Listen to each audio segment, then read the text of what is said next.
അതെ, അതൊന്ന് ടെസ്റ്റ് ചെയ്ത് നോക്കിയേക്ക്, വർക്കിംഗ് ആണോന്ന് അറിയണ്ടേ. ഹലോ കാറ്റ്കസ്, ഹൗ ആർ യു?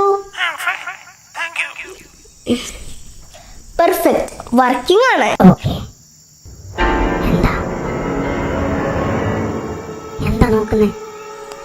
അല്ല, നമ്മൾ പറയണ്ടല്ലേ കാറ്റ്കസ് തിരിച്ചു പറയേണ്ടത്? അതെ, അതെന്നല്ലേ പറഞ്ഞേ. ഹേയ് അല്ലല്ല, വേറെന്തോ ആണ് പറഞ്ഞത്. പിന്നെ വേറെന്തോ? ഞാൻ കേട്ടതല്ലേ. ആണോ? ആ, ഞാൻ കേട്ടതാ. ദേവോട് വന്നേ, നീ ചേച്ചി വന്ന് കണ്ട് ഡൗട്ട് അടിക്കണ്ട. ആ, ഞാൻ പോവാ. They laughed.